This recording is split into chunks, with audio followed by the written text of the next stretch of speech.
Là, il y a but, c'est sûr. Tu l'as. Bien joué. C'est ça. Je m'appelle Manon Haye, j'ai 25 ans. Je suis gardienne au FC Fleury 91.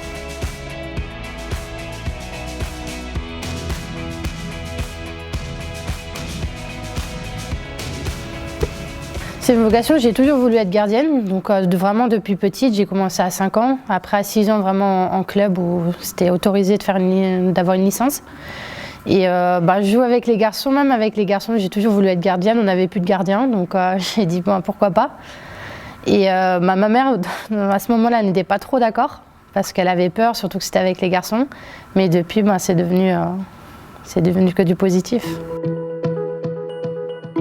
Je suis passée par toutes les sélections, de U16 à U23. Et donc j'ai pu faire une sélection en U23 avant de tomber enceinte.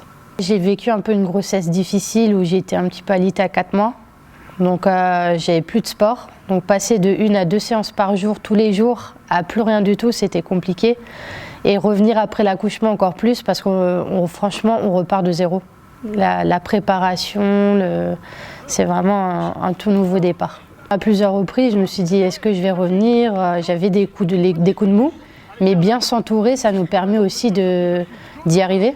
Donc après, j'ai été suivie.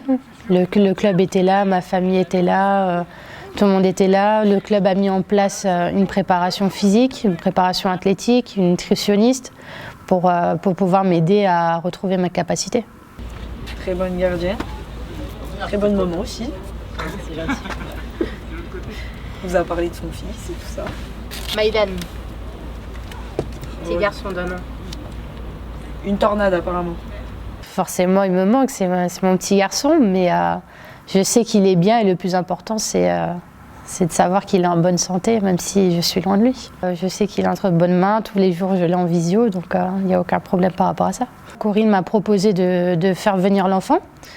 Donc là, je me suis dit 10 jours, ça va, ça fait aussi du bien, ça permet de récupérer, se consacrer, c'est ma première convocation, me consacrer pleinement au stage. Après, si le stage est plus long, là, j'y réfléchirai peut-être plus longtemps pour pouvoir l'emmener. Oui, on peut dire que je suis une pionnière dans ce domaine-là à l'heure actuelle. Après, avant, dans les années 80-90, il y avait déjà des mamans. Et il y avait aussi Amel Majri, même si elle n'est pas encore revenue en sélection, mais c'est aussi une maman de l'équipe de France. C'est impressionnant forcément. Depuis petite, je me dis j'ai envie de faire partie un jour de l'équipe de France A. Grâce au travail, j'ai eu cette chance. C'était vraiment une fierté.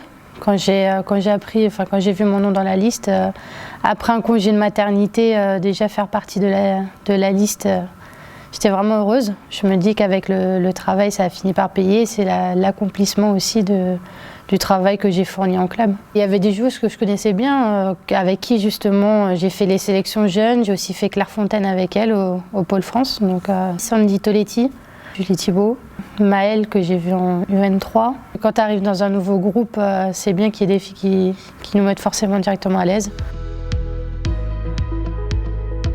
C'est un super groupe de gardiennes. Donc moi je connaissais justement aussi Mylène Chavas avec qui j'ai pu faire 1 an à Clairefontaine. Constance, je la connaissais un petit peu, Pauline pas du tout, mais elles m'ont très bien intégrée. Et ça se passe super bien, on a une bonne cohésion. Déjà, les gardiennes, on dit toujours que c'est un monde à part. Mais là, le fait d'avoir une bonne ambiance comme ça, je pense qu'on se pousse vers le haut. On est là l'une pour l'autre. C'est ce qu'il faut, une concurrence saine, pousser toujours ses coéquipières à aller plus haut. Au vu des prestations, l'équipe me paraît confiante aussi. On a montré de belles choses sur les 2 matchs précédents. Ce qui m'a pu se marquer durant ces 2 matchs, c'est le fait déjà de voir le niveau international, le vivre vraiment sur le terrain, parce que le fait d'être sur le banc, de voir c'est encore différent de la D1. C'est un niveau au-dessus, c'est vraiment un niveau international. Donc j'ai pu l'observer d'une manière où j'en ai pris plein les yeux. Forcément, c'est nouveau pour moi. On n'a pas l'occasion de jouer dans des grands stades comme ça, avec autant de monde, autant de public. Le fait d'entendre chanter la Marseillaise aussi, honnêtement, ça donne des frissons. Ça donne des frissons, qu'on voit qu'il y a des gens aussi qui sont derrière nous, qui nous encouragent. C'est une force aussi de dire qu'on a du public derrière nous.